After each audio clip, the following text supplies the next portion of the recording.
この番組はご覧のスポンサーの提供でお送りします。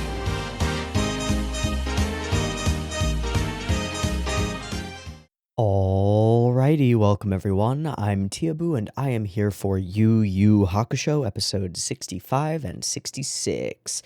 We're here to wrap up this arc. Last week, we defeated the younger Toguro, our main big bad evil guy, and we did it pretty handily after Yusuke tapped into his repressed powers and with them his repressed emotions. I think personally that that's a really cool thing that our main character finds, who has been kind of a bratty, repressed kid for a long time, finds his innate strength and enough strength to overcome great obstacles by getting in touch with his own emotions. Neat. Sounds legit to me.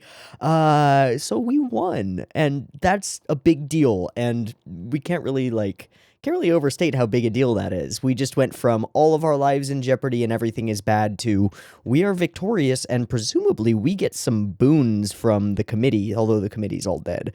So I don't know how that's gonna work. We do, however, have a couple of threads to wrap up, and the biggest one on my mind is Monsieur Sakio, who made a bit of a gamble a little while ago, and it's about time to pay the piper.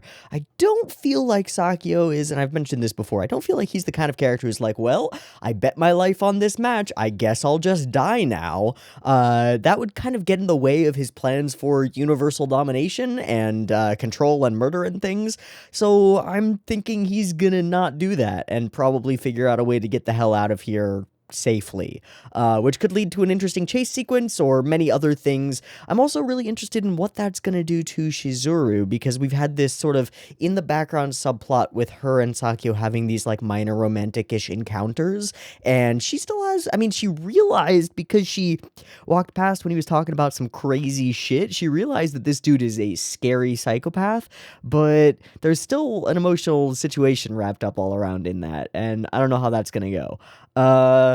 Yeah. So here we are. We have finished the thing, but we're not done with the thing until we're done with the thing, until we have escaped from this horrifying realm of demons everywhere, gone back home, and chilled out and had a nice cup of tea. Until that happens, we're still in danger, and it's big danger, and we don't know what's gonna happen here. There's also the question of, like, epic level boons, which should be coming toward our characters. I don't know if they get one wish or if they each get wishes or whatever they are, and I don't know what the limitations of those are. I think it would be fair for the show to be like, nope, the committee's all dead, no boons for you, and that would make a lot of sense and prevent Togashi from having to come up with something sufficiently dope, but also sufficiently not, like, combat-altering forever. So things I'm mostly looking for are just the pure wrap-up. Kuwabara, we need to show that Kuwabara is actually alive, because he's dead, but he's not dead. So how is he alive and why? I don't know. Maybe that'll be the boon they ask for, is like, hey, bring this dumbass redhead back. He's cool. He's our friend. And I'd be okay with that. That's like basically all we've got. We've got the Sakio stuff. We've got general wrap up for the fights and things, and approval of whoever gives them boons for this, and also, hey, you're free to go, but maybe not.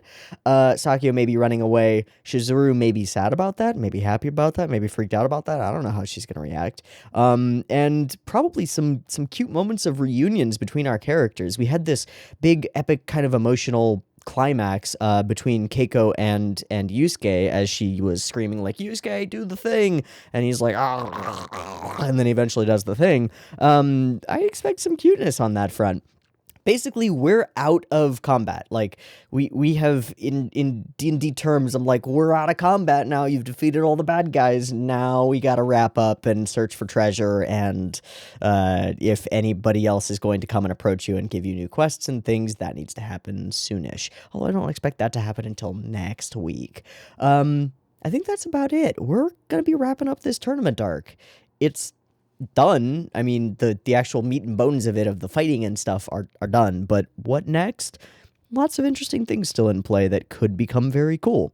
let's watch the episodes and find out what happens. I'll stop blathering. I've got episode 60, we're on 65, right? Yep, I've got episode 65 up and ready to go. It is sitting at 0 seconds. There will be 2 versions of this reaction video. You can find a picture-in-picture version with the video up there, linked in the description, any timer-based version up on YouTube. If you would like to do a syncy thing and sync up your own copy with the timer-based version, you are welcome to do so. Get your copy ready, because the beep beep timer to count you down will be coming at you right now. Let's go.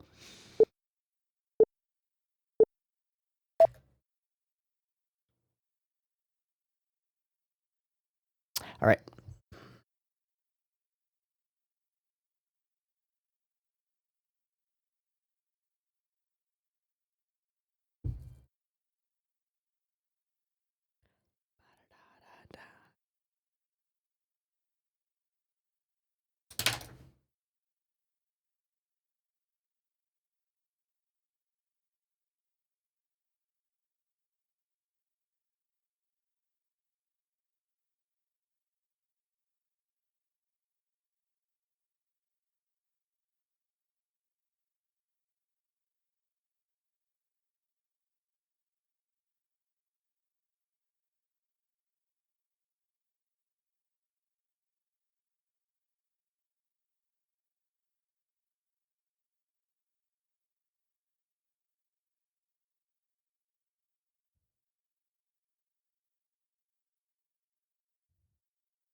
Sweet.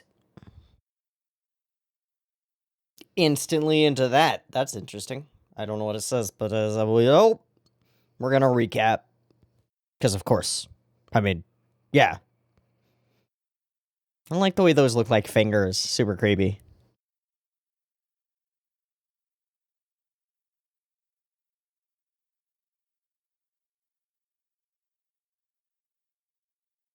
We're just rewriting stuff. Okay. That's fine. That's dope.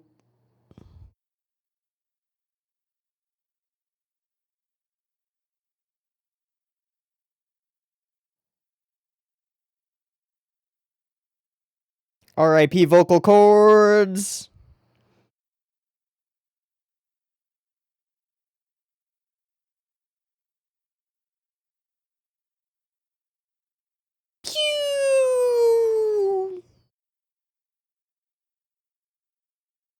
Oh, we're seeing it from his perspective. For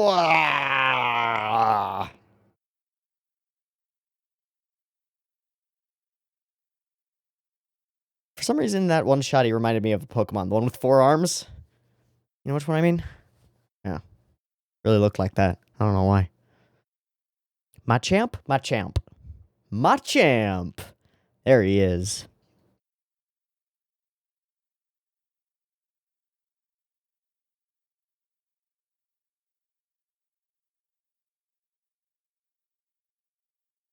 That's different.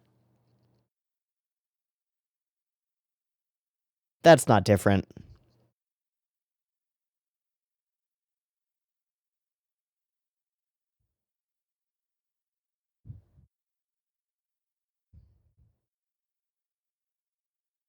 That is not as many audience members as there were before. Nah. He gets back up.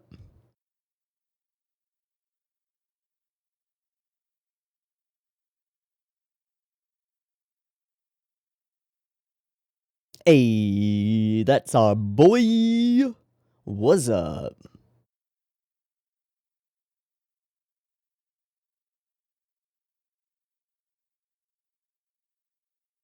We are free. Well, soon.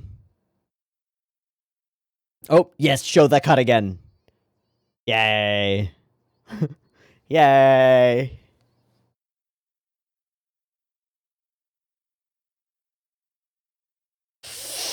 Yeah, like your dead brother. Hello? Cakers? Cakers. Aw, alright. That thing. Yeah, that's important. Can we talk about the other side of that little equation? Yeah, you're gonna fall down shaking? It'd be totally valid if you do. Yeah, there we go. Alright. Okie dokie. That really hurt. It really hurt. Yay! Yep, mostly. A-okay. Not so A-okay. Uh-oh. Alright, crawl over to that boy.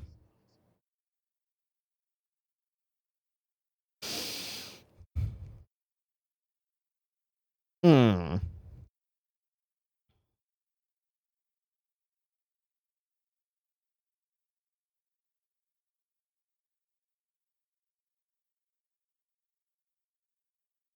Hmm.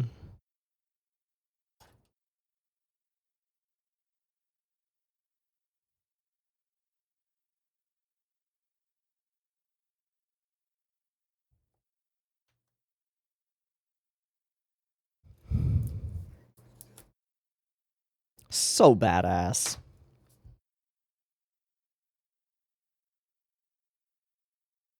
Oh no.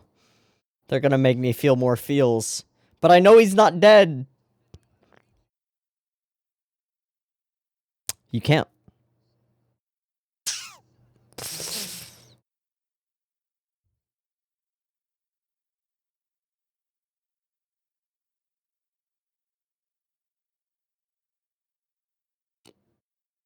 Ooh. Blingeling, what the fuck? I'm sorry, what? Explain. He fully faked it? Alright. That undercuts that tension. Well, he's not dead. Was it all a trick? Was it all a trick from the beginning? Uh-huh. Uh-huh.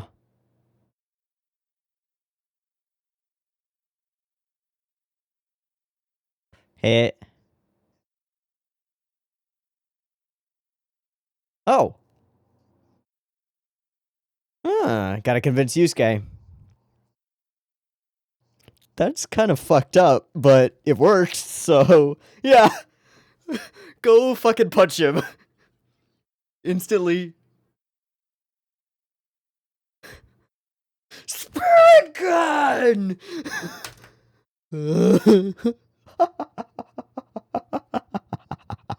Oh.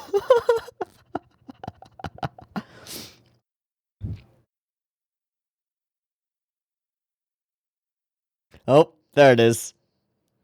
There we go. Yep.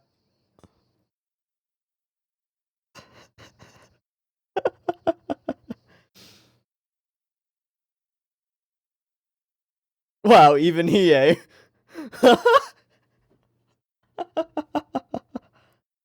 Aw.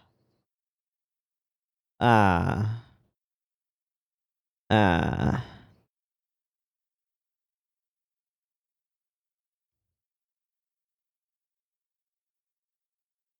Ah.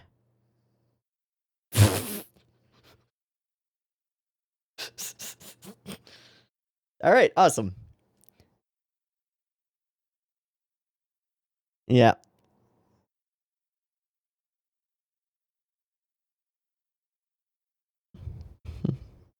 Yeah, I think maybe.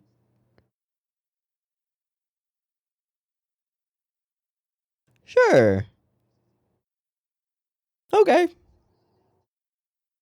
I'll take it. Okay. Okay. Why? He wanted a battle of ultimate power. No, no, no, no, no, no. Yeah. Yeah. Or to defeat them. I don't like this retconning his motivations. Okay. I don't think so. I think he wanted to win still. Yeah, that's the problem here. Um, um, um.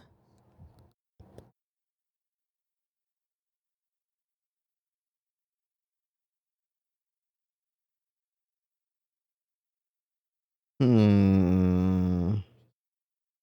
Hmm. Hmm.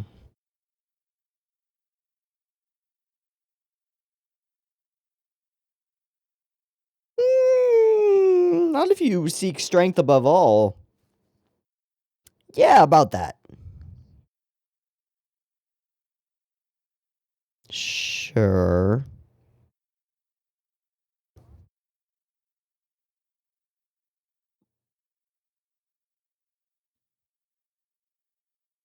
Fair. I'm sorry, what? You're gonna kill yourself?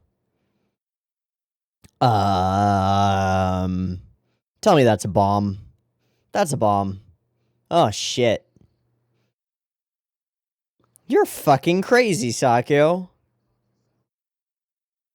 I think we should leave now. Thank you, Toya. Voice of reason.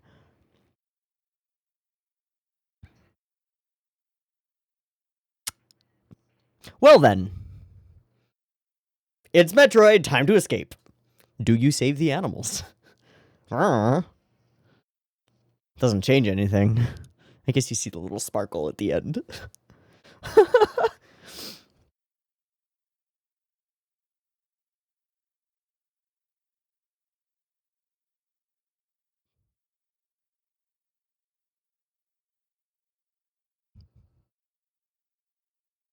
Everybody panic! Ah! Jesus. He's crazy. Oh, okay. Bye. I guess to go die. Ah, what? Alright, so here's this part. Alright, here we go. Bye, Shizuru.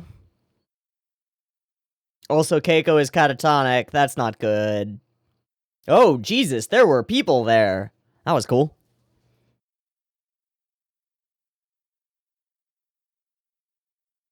Huh? Huh? Huh? Okay. Oh, boy.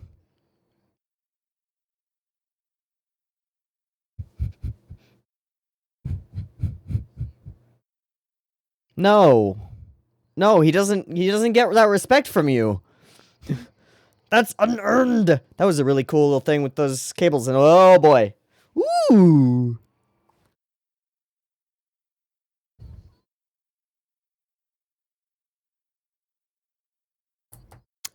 Okay, Kodo, get the fuck out of there right now. I'm sorry. Please show me that you just saved them. Nope.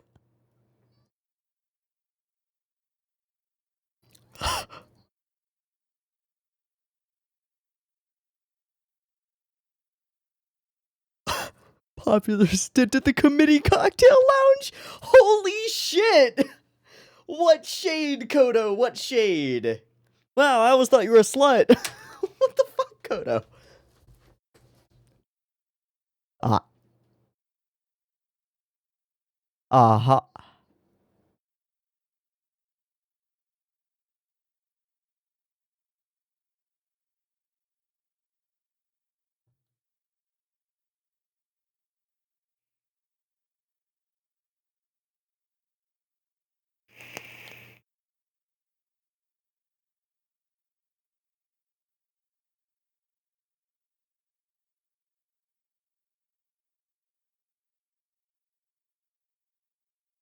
Yoinks! Right. Right, sounds bad.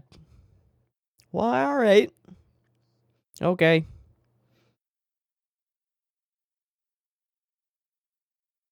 Oh.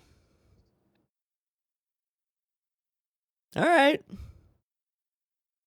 Thanks for the info. Hi! Hello. Are we gonna get a moment of humanity from this fucker? No. No. Come on. Say something evil. Is it the lighter? Ah, fuck, it's the lighter. Ah, shit. Toss it? Alright. Okay.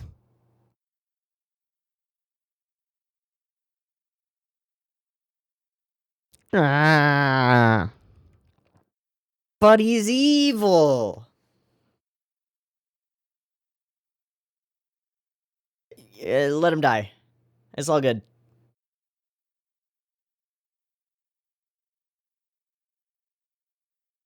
Ow.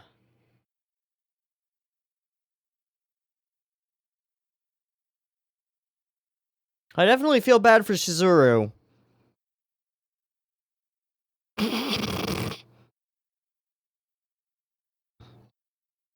Go, Kuwabara!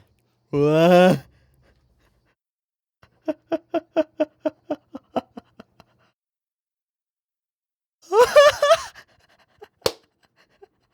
What? Takuro miss? Alright, smack smack. Can we get a full-on fireman scary? Yes. Kuwabara, fireman scary. Kuwabara? Fireman. Alright. Go pick up the Keiko.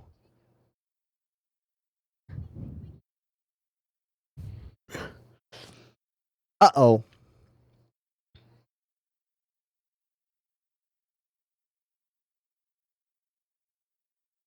That was strangely edited. Who just jumped in and saved her? No. Oh, no. Oh, yay. Okay, this is good. That's a good...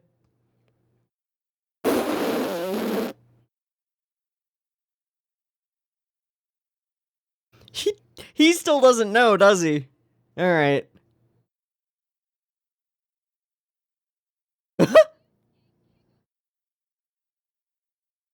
Oh, and he's up. Ah, thanks.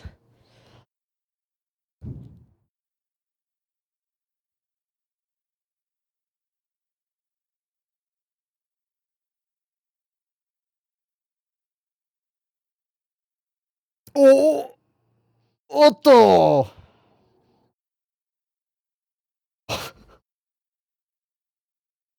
Oh! Yep. There we go. And she's back. Beautiful. Alright, can we get the hell out of here? Excellent. Hi. Yeah, you just killed him. He survived. Until now. Whoops. This is pretty fun to put a clock on everything and... Ooh. Koema's got it. Faith.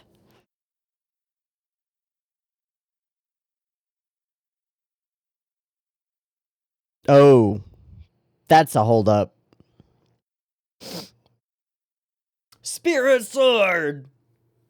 Oh, you're gonna spirit gun, I guess. Jesus, he is dying. Yeah. True.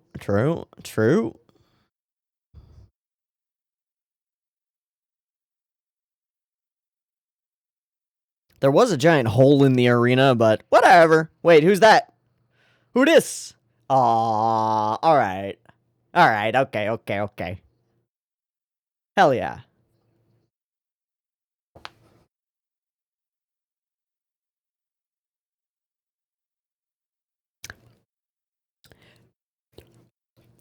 Fully missed half of those words.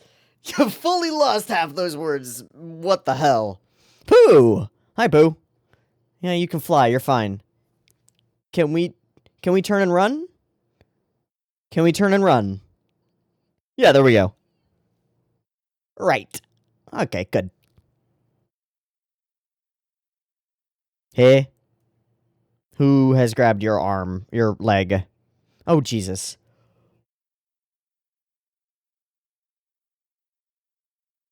Do not leave Ogre. Thank you. Jesus.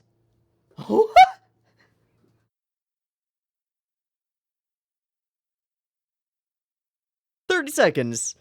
Let's go. Da, da, da, da, da.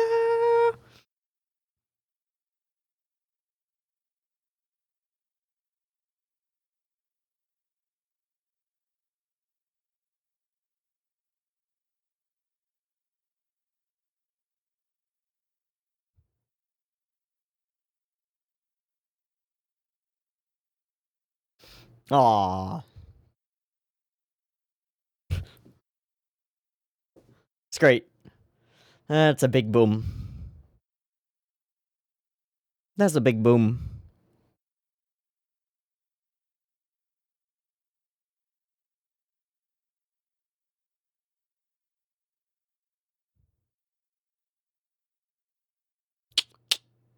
Victors.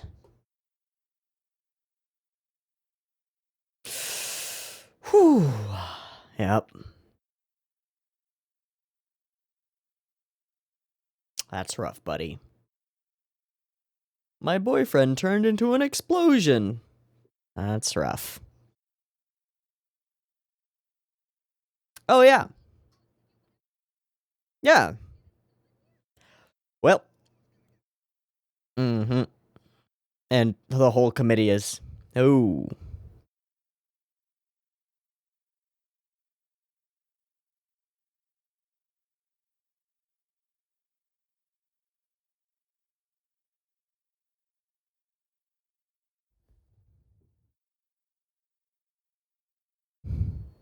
Genkai back.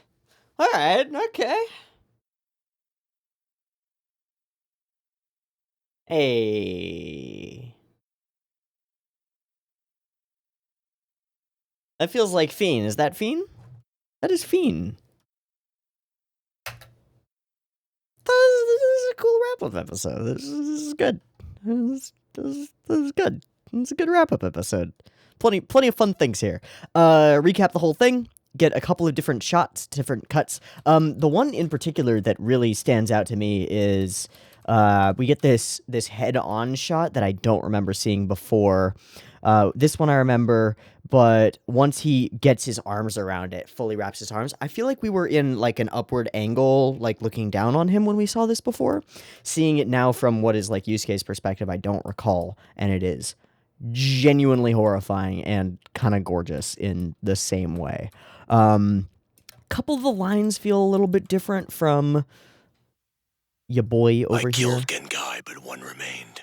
Yeah, some of these lines feel a little bit different, but that's okay. Cool. Boom, bam, is done. Neato burrito, we did it. Everybody smiling. Yusuke gets back up. Phantasmagoric. I will note the gigantic hole in the side of the arena over... Oh, it's not there. It's in the other... There. Over there. Yeah, wait. That is a giant hole in the side of the arena, right? Like, they could just walk out of that, right? We saw that blast a gigantic hole in the side of the arena that blasted Toguro back like 3,000 feet. Yeah. So they could just, like, walk out of here, right? I don't see why they couldn't. It's more fun to have a fun escape sequence with everything collapsing around you. It's way more fun. Have to mention, because it's the best, this cut. Just that right there. It's the best. Love it. Okay. Shizuru stuff. Yusuke stuff. Yusuke sad. Everything is A-OK now. I actually really like this part of the sequence. Everything is A-OK now into, no, it's not. I'm a failure still. I think this is really interesting because, well, what happened last time that allowed Yusuke to tap into his greater power? Well, he tapped into all his negative emotion and all the stuff that he was repressing. A lot of that has to do with, like, his care and friendship for his friends, right? And so now he fully groks that Kuwabara is dead. And he freaks out about it and blames himself. I think that makes a ton of sense. Of course, Kuwabara's not dead, and we sort of hand-waved that. I mean, I get it. Toguro wasn't intending to do it, or Toguro just missed, or Kuwabara's power was greater. But then Sakyo says that it was really that Toguro was intending to do this because Toguro actually had a death wish, and that was the whole point. There's some internal contradiction there between what Toguro was doing and why he was doing it, but I don't particularly like this characters going back and retconning what Togoro's ideals and purposes were, because I think he's stated them pretty clearly himself, and I don't think he expected to lose this battle. I think he expected the possibility, and that was why he wanted this. He wanted the thrill of a genuine coin flip in a battle, right? A genuine 50-50, genuine strength versus genuine strength, something that would challenge his power absolute, his strength absolute, his power overwhelming. But I think he still wanted to win. Any like boredom from being the greatest, most powerful person of all time and everything might be there, but I don't know. My interpretation of Toguro was that he still wanted victory here. He just wanted the confirmation that he could beat anyone. So I don't know if I buy all of this. It kind of makes Toguro feel like a weaker character in my book. If he's genuinely here to die and is in some way conspiring with them, it makes him a little bit less of a genuinely overwhelming villain. And I don't really care for that. I do like the idea that, however, that regardless of how it happened, Kuwabara was faking it and knew his friend well enough, knew Yusuke well enough to know that he needed to keep faking it for Yusuke to tap into that shit in himself. I think that's pretty cool. I also think this little sequence of Yusuke with the bobble tears, which are classic, is wonderfully goofy, and our little like cut over away from them and then cut back to they're just beating the shit out of each other. Well, Yusuke's just beating the shit out of Kuwabara. Excellent. So excellent that even Hiei reacts to it emotionally, which Hiei does not do. So this is pretty fun. We got a whole new set of dynamics between our characters going on here, and a whole lot more like respect and stuff. This is also quite funny, and Kuwabara's great. Gotta love him. I just don't like this particular sequence where they start talking about like Greater than your stupidity. Your stubbornness is even thinking about reasons why this might have happened. I guess part of the reason we have this conversation is specifically so that Sakio has a reason to approach them and talk to them, which then leads into the main like adventure hook for the entire episode, which is the place is exploding, we got to get out. So Sakio shows up, says some things. Sakio does have a couple of interesting lines. I just thought he was anxious to kill you, but that's what I get projecting my tastes onto his. That's really interesting because that's not a statement that should be sensible from Sakio. Remember a couple episodes ago where Sakio was like, I think I had a normal adolescence, murdering things and killing stuff in the back of the pet store. Totally normal. Everybody does that. Sakio is innately a character who does not have empathy, compassion, or the ability to comprehend other people's reasons for doing something. So that he would come to a place where he goes, I made a mistake in thinking that Toguro just wanted to kill you because I was projecting my own like desires and ways of thinking about things onto him. That takes a level of like understanding of other people and understanding of self to grok that he is different from Toguro. Toguro had different motivations from him, and that Toguro was not like him. There's just too many layers of emotional intelligence that Sakio has not demonstrated before. So it feels a little weak, but it still works because it's all a play into Sakio is going to now explode all the things. And bada boom, he explodes all the things and everything gets bad. This is a neat device. It's like, how do we keep up the tension? We just came off of the tensest moments of Yu Yu Hakusho, period. We could just fully denouement and like, oh, it's over, I guess we're leaving now. But no, we got to keep the tension running a little bit. Otherwise, it's like stopping a marathon immediately, right? And then you don't do anything to like cool off and all your muscles lock and you start cramping and you're just like, because you just stopped immediately. We emotionally need a little bit of time to like stay in that high adrenaline state and then slowly ramp it down. And that's exactly what this episode does. And I think it does it really well. So we get this high octane chase sequence sort of thing, escape sequence really, that takes up the second half of this episode. We've got all these demons running, we've got rocks falling and everyone dying, and we've got Sakio going off on his own so that we can have an emotional encounter with Shizuru, and it's really cool. Little moments like the announcer duo talking. Also, the little moment where Juri goes, I don't want to die a virgin, and Kodo freaks out about that. Shocker that I never would have guessed with their popular stint at the committee cocktail lounge. Well, What shade with your popular stint at the committee cocktail lounge? Because from the beginning, Kodo has blamed Juri's getting the job as announcer on the idea that Juri slept her way to that position, right? When it's not true. It's just green with envy, Kodo. I love the dynamic between these two characters. I love both of these two characters, and I'm sad that they're probably gone for the rest of the show because they're in Demon World and they run the tournament, and we're not in Demon World or at the tournament anymore. So, gosh, can't we just have Kodo as like a fully metagaming person who just shows up randomly for literally no explained reason and is just like, hi, I'm here to commentate random encounters elsewhere for no reason? I would be happy with that, but no, we cannot do that. Very sad. Very sad, much disappoint. And here we go. So, want some assurances, Sakio lays out his whole plan, and that he is destroying his whole plan. I actually really like one element of this part of his thing, which is, I'm an egomaniac, I would never let my work go on without me. It's a very interesting twist on the egomaniac type, because, like, your egomaniac villain is either going to ensure their own longevity, ensure their like, turn themselves into a demigod so that they can be live forever and complete their work, or ensure that there's some evil organization that carries on their work without them, right? So that their egomania is wrapped up in creating a legacy and creating their evil spreads across the galaxy and whatnot.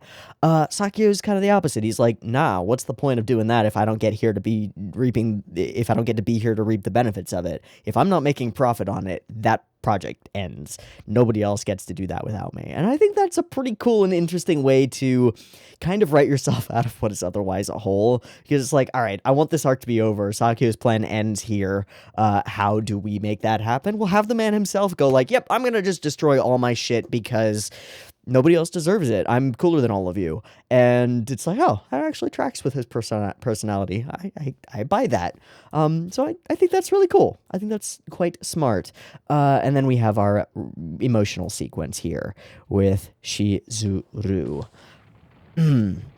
I have feelings about this, and I'm not sure if I can put them into words adequately.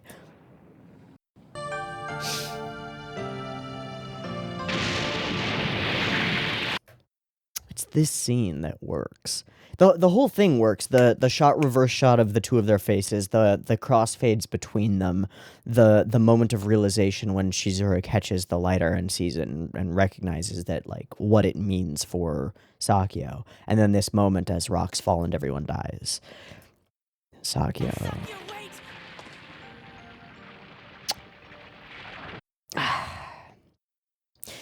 The show is explicit. Sakio is an evil man. He's a bad dude. Does that make the emotions that Shizuru feels toward him any less real? No, it doesn't. And so, in a weird way, we're forced to care about the death of this, admittedly, canonically, explicitly bad dude. That's really interesting. It doesn't really give him a wrinkle, per se. He's just a person. And we don't have enough to read into his motivations for any of the things he did toward Shizuru. But he went and pulled her away from some demons who were chasing her once, and they shared a cigarette, or they shared a lighter to light their own cigarettes.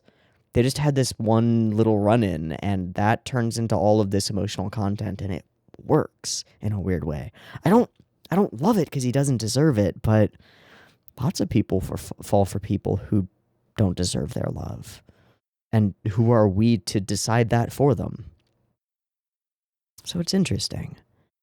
And again, I don't know if I can fully put it into words, but it's a strange element that's a little bit deeper, a little bit darker, and a little bit more adult than most of the themes and relationships that I've seen Togashi investigate in Yu Hakusho so far. It does remind me of some of the relationships that occur in later Togashi works like Hunter x Hunter, and I won't talk about this specifically, but you might have an idea of what I'm talking about.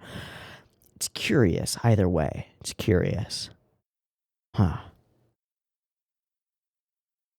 And the visual representation and conveyance of her emotion, I think, is fantastic.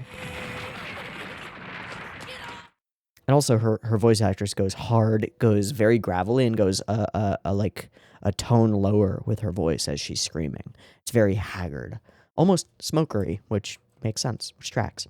I don't like this transition, sound wise. Cutting that quickly from one to the other, it's meant to keep the tension rolling, but it feels a little whack. I do love this shot, though. I think this shot looks super cool. Okay, cool. Oh, wait. Those big things that were Oh, okay, so they did remake the arena, so they couldn't have escaped that way. That actually makes sense. I take back what I said before about them being able to escape that way. The power of love sends Kuwabara up the place. Slappity slap on Keiko is fun, or not fun. This is a great little moment of Hiei saves Yukina, but she still doesn't know, and Kuwabara gets all jelly about it because he doesn't know. Alright, okay. And then the little slap fest that we pull on Keiko, which of course leads to a beat down. That girl better get her spirit energy checked because that was crazy. And then our chase continues and ends. We get all the way out, get one last gasp for Chu and Toya and Rinku and all those folks and Jean. I want to listen to what the fuck Jean says here because I swear to God half of the words he says are not words. Get out now. Right, yes, when the 30 next drum comes flying, we'll have to face ourselves and we'll have new muscles on us and woo-wee, you'll go zipping and we'll be the champions of that one. Yes, when the 30 next drum... Champion team, get out now. Right, yes, when the 30 next drum comes flying... Right is when the tourney next round, or next year round, comes... Team, get out now. Right, yes, when the 30 next drum comes flying, we'll have to face... Comes flying, we'll have to face ya. Ourselves and we'll have new... Muscles on us and woo-wee, you'll go... And we'll have new muscles on us and woo-wee! Zipping and we'll be the champions of that one. You'll go flipping and we'll be the... New muscles on us and woo-wee, you'll go zipping and we'll be... You'll go zipping and we'll be the champions. The champions of that one. Right, what... Sure, buddy. Goofy as fuck. Alright, so we gotta save Pooh, because we can't ditch this creature. Sorry. Sorry, me. I wish that he could have fallen. No, I don't hate Pooh. I just don't like him very much. It's a big difference. I fully thought that Koenma was going to just, like, kick Oni and just run away. But no, it's all good. We pull him back. It's great. And away we go. It ends, it explodes, and then we have this little moment of what did we all actually want? And what we all actually wanted was Genkai back. But we can't get that because shit's all over now. Like, also the entire committee that would have granted those wishes is fully dead. So, rip, time to go home. Sorry, Genkai. Okay. This is a cool wrap-up episode. I would consider this like halfway into denouement, and I would expect the next episode to be fully into denouement, which is winding down. Cool. Neat. A solid episode of Yu Yu Hakusho. Very fun. Lots of things going on. I like the whole escape sequence idea. It's neat. The Sakyu sacrificing himself, or not sacrificing himself, but following up on his gamble is also pretty neat. A little bit more honorable than I would have expected from him, but I suppose I should have expected that from him. Props where props are due. Still doesn't deserve Shizura's love. She's way too cool for him. I think that's my take for the episode. Let's take a breaky thingy, do a sinky thingy, and come back in just a second for episode 66. See you in a moment. Peace. All right, welcome back. We're good to go for episode 66 of Yu Yu Hakusho. I do not know what to expect from this one. Maybe an attempt to return to normal, like head back to home, and like how do we even go back to going to school and stuff when we just had a tournament fight for our lives? That could be cool. But yeah, no real expectations. We're out of the tournament thing. We're out of the big building thing. Let's see what happens next. Beep beep timer.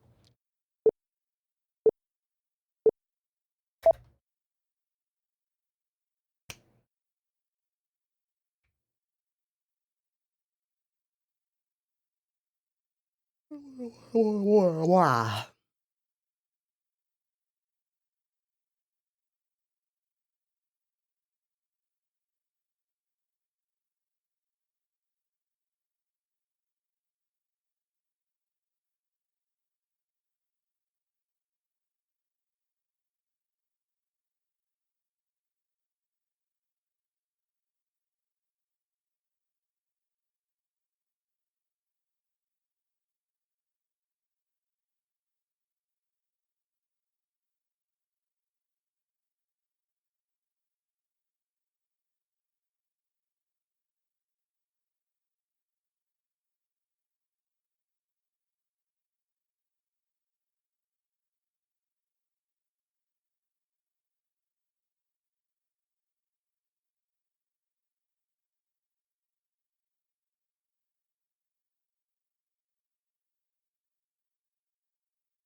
Oh, I'm yawning. Oh no. Ah.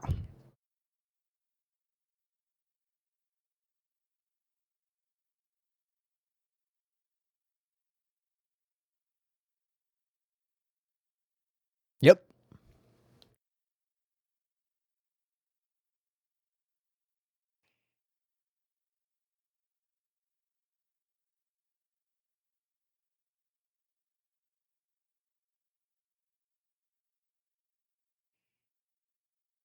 Ooh.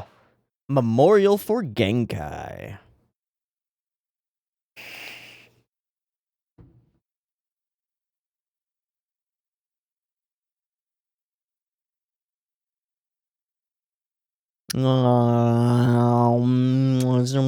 These are weird character designs.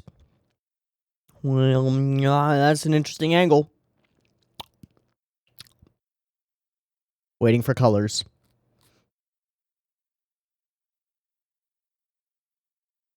That is not the normal use case skin. Okay. Wakabayashi, is that you?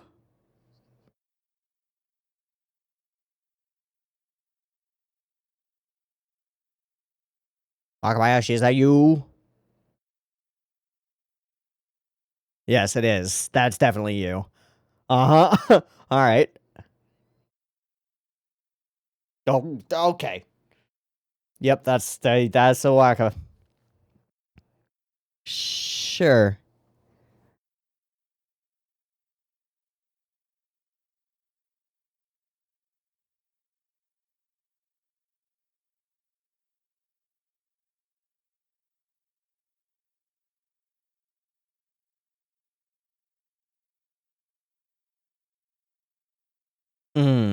She was waiting for...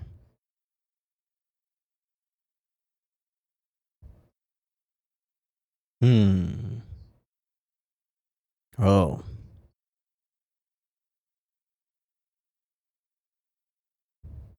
Well, shit. Well, shit.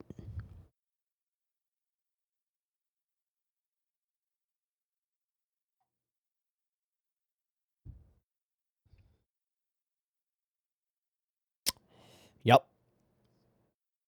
Yeah. That's life, man.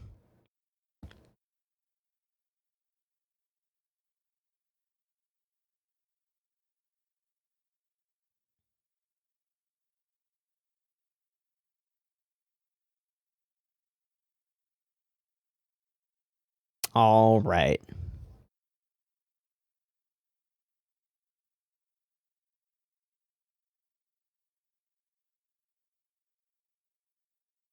It seems legit. Well, he's kind of gone, bud. Wow. That is saying something here. That is saying much. All right. Whoa, hi. We're in spirit.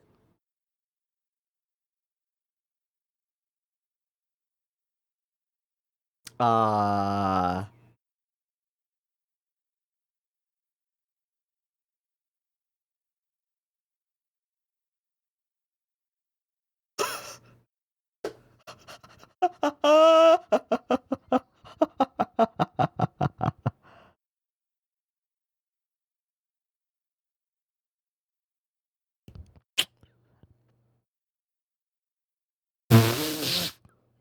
So goofy.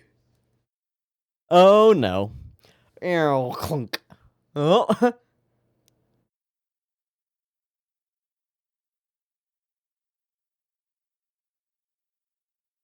All right, Wakabayashi, stop it.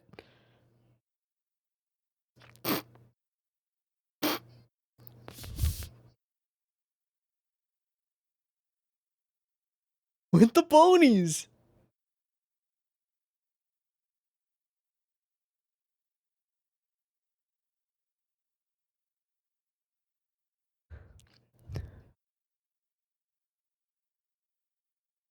Oh. Step.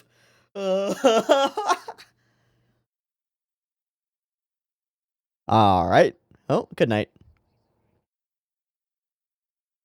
Why are they 7 dwarves? Why are they just the 7 dwarves from Snow White? What? Uh-oh. Is this Big Dad? Is this Big Papa? Uh-huh. Is this Big Papa?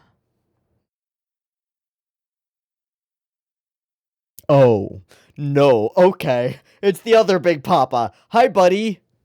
Hi.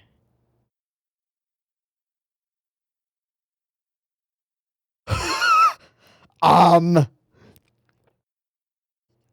Um.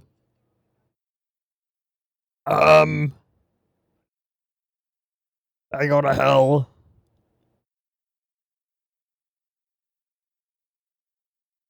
Wait.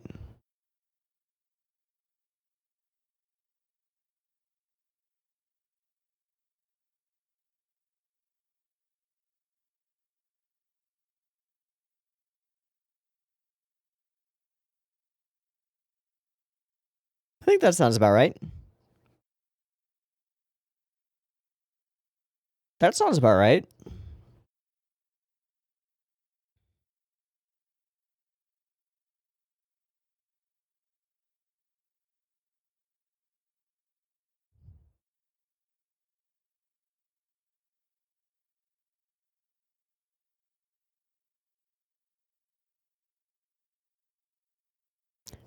Are we gonna recontextualize all of Toguro again? Also, is this Shinbo? This is Shinbo, isn't it?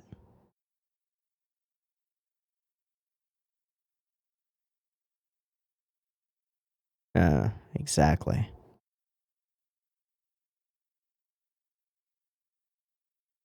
Hot damn.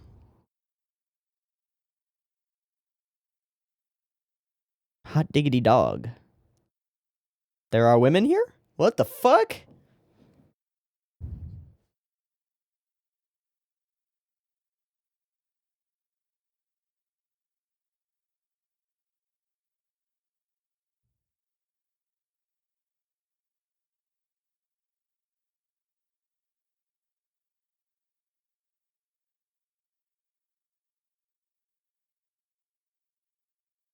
Really?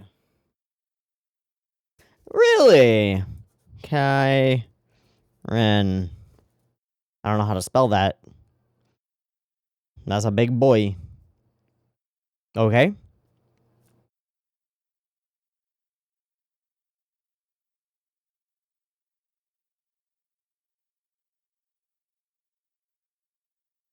Oh yeah, that's Wakabayashi. Holy tits. This is dope. And they all got murdered.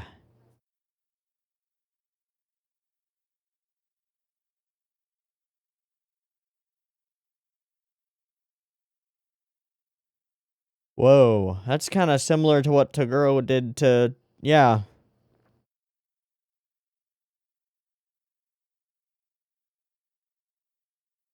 Hi, Wakabayashi. This is Wakabayashi and Shinbo. 100%. Wow. So Toguro was made.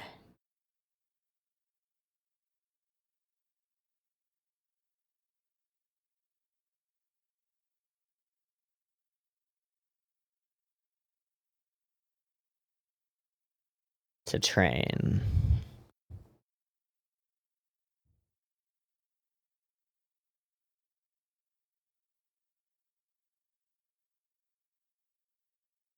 Determined. And way older.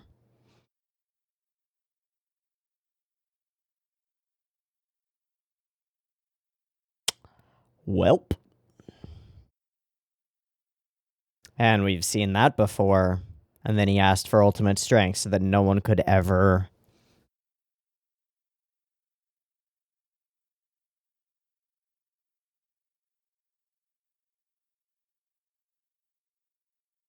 Strength, become a monster to stop a monster.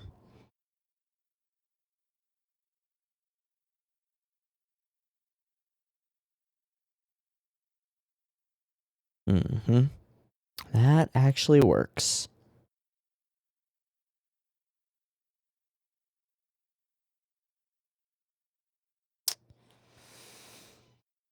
All of the above.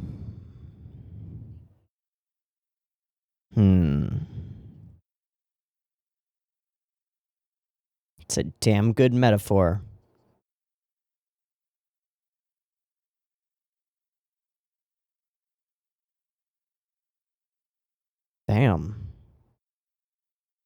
Damn, dog.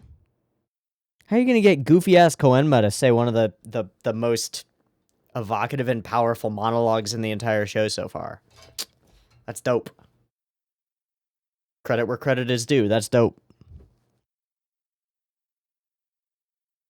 Will you find peace in limbo, Toguro? In endless pain? Who is that? Oh, it's young Genkai. She's been waiting there? Really? Really? Okay. I'm intrigued. Show me more. Hi, young Genkai.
She's been waiting for you.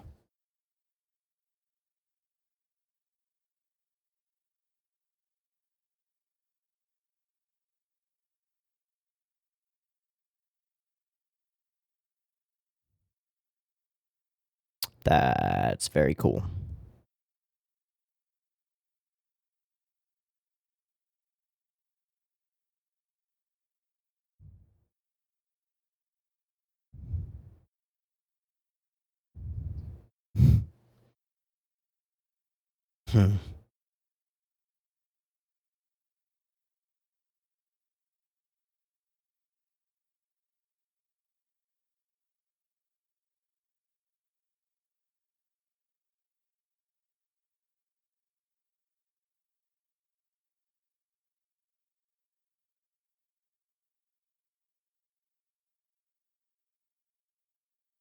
Whoa. Erosion of self.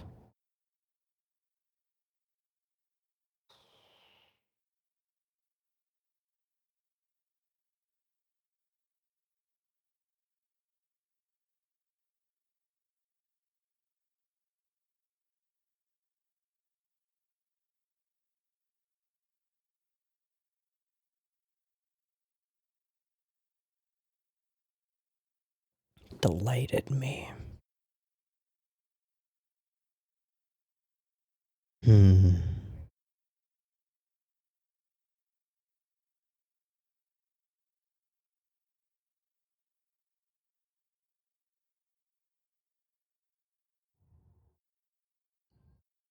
was about to say, that's a lot of lies piled on lies.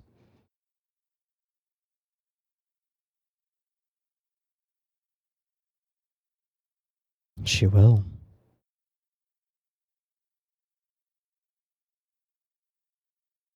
You don't get to choose how other people feel about you.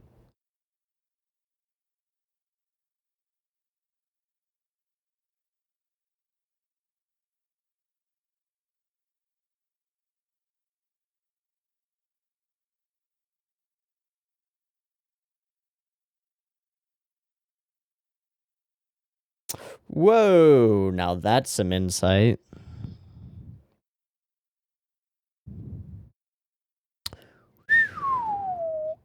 Recognizes his own failure.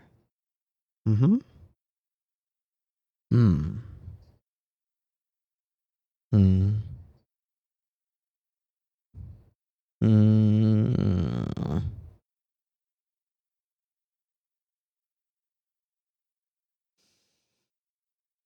Too late.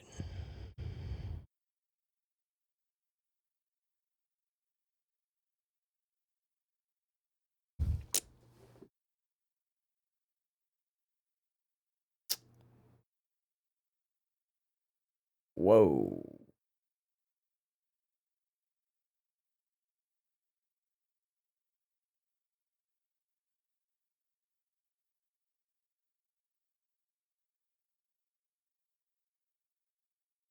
Hi, Kyoukai.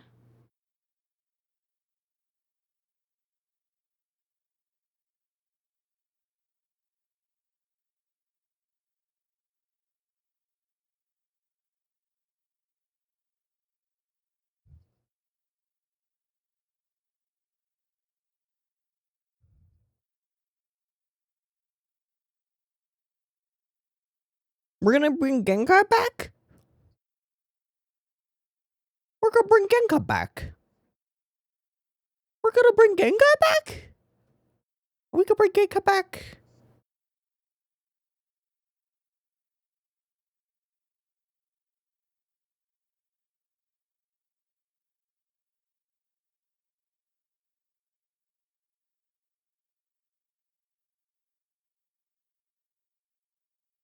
We're gonna bring Genkai back?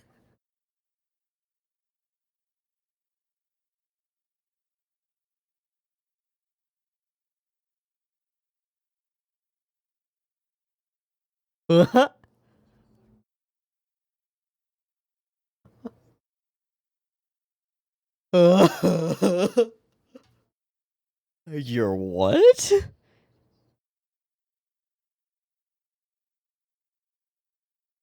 Mm-hmm. Mm-hmm. Uh-huh. Alright. What?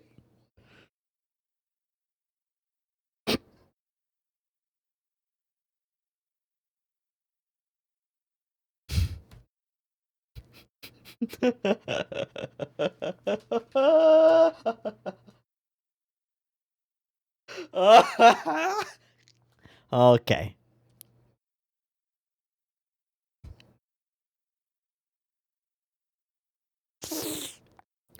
Very fair.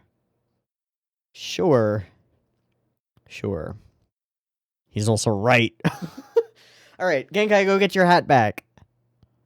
How's this gonna happen? I assume this is what's gonna happen. Oh, there's the hat. Okay. How convenient. Hmm. Hmm. Hmm. Hmm.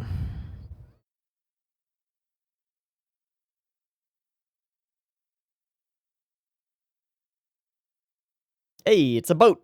Is it full of demons again? Whee! Ah, yeah. Then, of course. Various crimes. Whee! Genkai.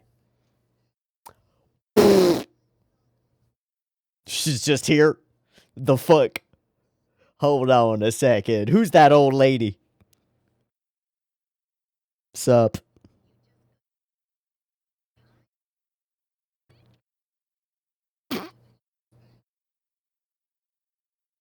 Uh.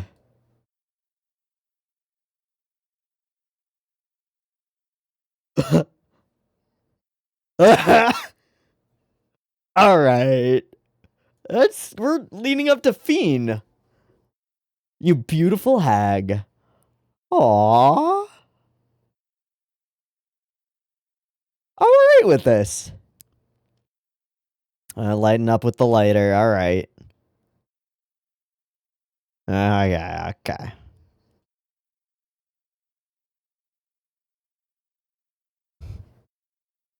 Stop it, Kubara. Stop it. You dingus.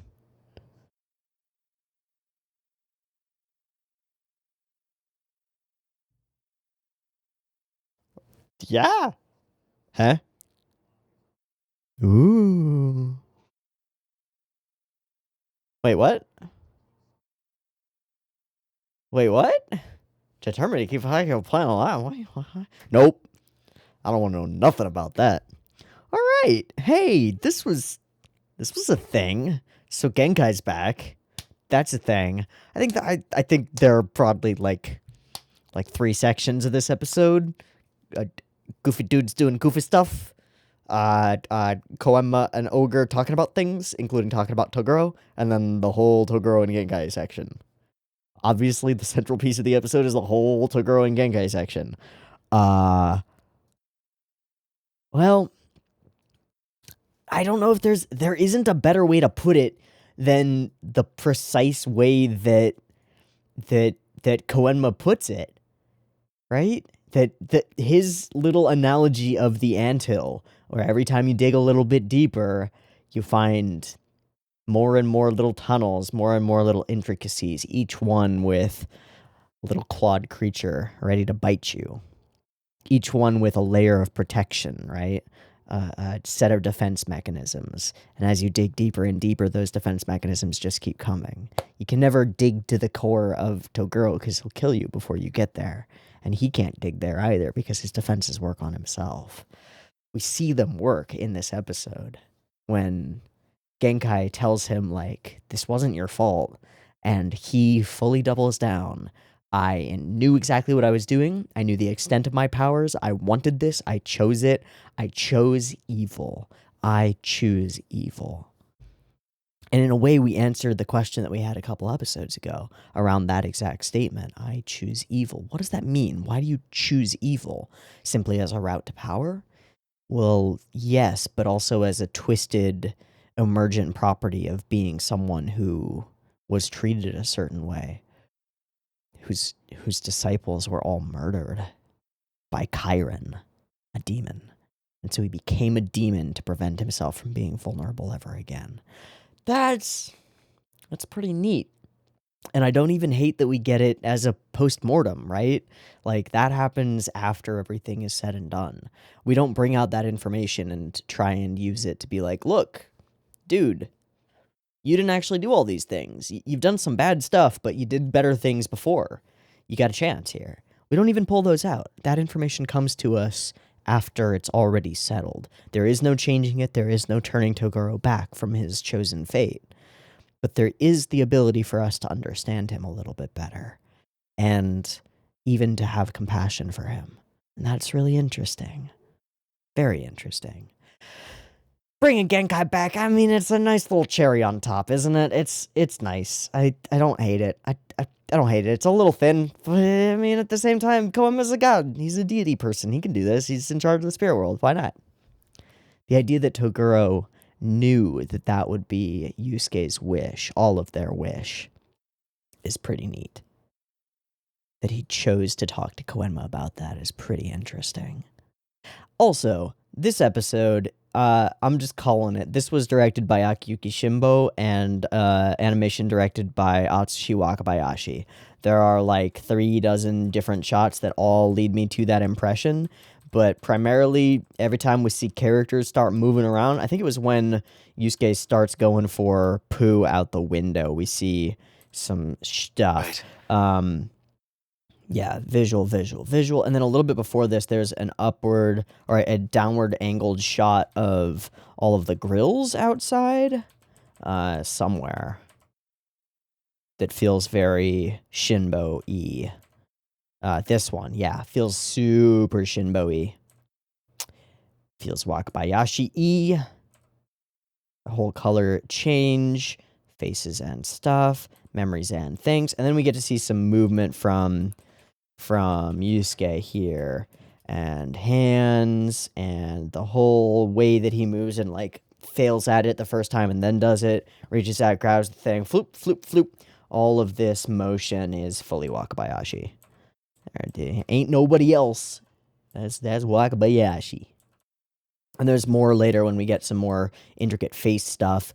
I love these particular shots of their faces. Bing, bing, bing. And then we do some serious close-ups. And this whole thing is so, like, Astro Boy level goofy, stretchy. Look at how expressive that is. Especially the eyes. But it's overexpressive, right? Yusuke is leaning too hard into everything's okay. I guess everything's okay. And we get that through his dialogue too, and I think Justin Cook sells it pretty well as well. Fox boy, there's nothing we could do for the old hag if she's already limp. Just gotta keep on trucking, yes sir. I'm gonna go outside and make myself a nice big shiny first place medal, sit in the sun, and have a stupendous friggin' day, damn it. Stupendous friggin' day, damn it. Yeah, he seems real happy. Seems very content right now. Quite pleased. Not repressing any emotions at all. Even Hiei comments on it, right? Well, alright, you messy. He's so neck-deep in repression, even I feel sorry for him. Wowzers. And then Goofy Poo gets goofy. All right. And over into this location we go. Okay, the next thing, this cut of them walking up, especially with, like, the way that Ogre is hunched and just, like,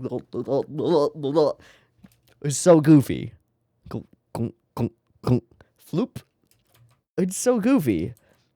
And that kind of little stuff completely elevates this episode into new territory.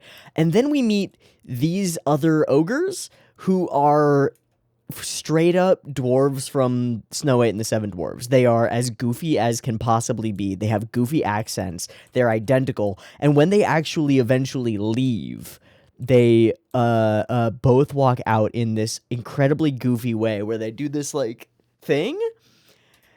Actually, it's Popeye. It's Popeye. That's what that pose is. That's Popeye. 100%. What? Actually, it's something interesting about this entire episode. It makes me think that Wakabayashi spent some time between this episode and the previous episode that he directed, or animation directed. I will bet you anything that he spent some time in between those watching American cartoons, specifically some of the like top tier Disney animators who've been active for a long time, because a lot of the character animation in this feels Disney. What was the book that I was reading just a little while ago? I forget what it's called. Do I still have it downloaded? Oh, it's called Animator's Survival Kit. Blah, blah, blah, blah, blah, blah. Which I was reading. Yeah, it's by Richard Williams, who is one of the animators who was responsible for Who Framed Roger Rabbit. Yeah, it's a manual of methods, principles, and formulas for all forms of animation. Some of the types of animation that are discussed in that book are what we're seeing throughout this episode, and I feel like Wakabayashi went and studied some American animators, because there's a dramatic stylistic difference, and this is like classic American cartoon styled animation. The way they move, it's interesting, and it's got a completely different feel from anything else. Super neat. All right, and then we have our Toguro stuff. All of these shots. Is there a shot where we show his entire face? At all? Like a close-up where we show his entire face? I guess there's this panning shot where we show his entire body. But we turn over here. Upper half and glasses. Walk over. Centerpiece. Upper half and glasses. Lower half, glasses down. Far. Oh, there's a full one. But there's no full frame close-up, is there? Not one. Close, ultra close-up on the lips. Ultra close-up on the eyes.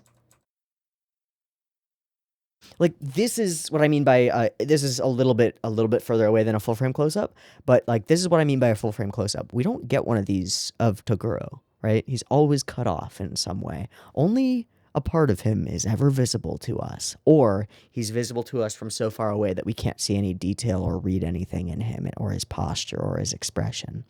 He is a character who is not, he is an enigma to us. He is like a representation of something that goes much further beyond. Again, that anthill analogy works perfectly. Super neat. Okay, so we get this sequence of this horrifying giant demon person coming and murdering all of Toguro's disciples and them rushing him. And it is rife with gorgeous wakabayashi cuts. Absolutely.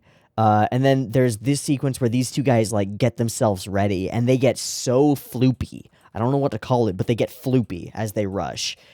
Absolutely nuts. Absolutely nuts. And then I think we cut to a scene where they're all running on like wires. Yeah, we spin up to it, jump on it, and it's the goofiest like boing, boing, boing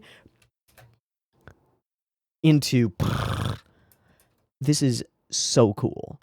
And then them getting absolutely torn apart, also so cool. And then we cut over to a child getting impaled because that's neat. Nice. And then there's this cut, which is so wakabayashi, it's not even funny. Right here, so emotional. Wavy arms that become noodly as the emotion takes over the scene and crushes him over into this corner. We don't get to see them fight. It's all just this one Dazaki frame. So neat, so unique. And then we go full on with different color schemes, the reappearance, and he looks nothing like either the Toguro that he was before or the Toguro that we meet. He is a very different looking human being. I think there's an intent here to merge his facial features with certain like festival masks or kabuki masks, specifically in the eye shadow that curls up significantly at the corners. Feels very particular. It's a particular art style that I guess you'll see it on scrolls, on older scrolls, on like samurai who are going for a killing blow. You'll see this kind of like way of drawing the eyes with the big curl ups and dark shadow. That's the vibe here. And we bring it all back around to a familiar scene that we've seen before and recontextualize all of it. It's so interesting that we do all of that. And then after doing that, comment upon it. And then after commenting upon it, get to witness him actively, by choice, going toward Limbo. And the bridge that cannot be closed between him and Genkai. They're able to speak. And they're able to speak with compassion toward each other. And, like, a recognition of what they've shared. And there's all this visual like representation of change and understanding through the pools of water below them. That first I think it's when she crushes the rock. It falls and shatters his reflection. Yeah. She crushes the rock, it falls, and it shatters the reflection of him, but we don't know that it's a reflection immediately. So it's this really cool visual thing where this anger of hers cuts through to his core as she, I think, is this where she yells liar? Haven't you blamed me No, enough too? that. And it all falls apart. The swirling torrent and turmoil that is Toguro. The blue side, the red side. A reflection. But no. Our paths cross, but you have somewhere else to be. And indeed, someone else to care about. And we move our way over there and then we do it. That's most of what happens now. The hat flies off, gets some goofy moments. Then Genkai reappears. And we get some great faces from Yusuke. This is a very fun episode. I would consider this the second half of that denouement that we were talking about. Wow. The Dark Tournament arc is over. We didn't even lose Genkai. We just won. And we didn't gain anything from it except our own survival, but we also didn't lose anything. That's pretty dope. It's pretty freaking awesome. Well, everything before the Dark Tournament was pretty okay, and then the Dark Tournament hit, and everything got a lot better. What's next, Togashi? What do you have up your sleeve? Some new villain in the rubble?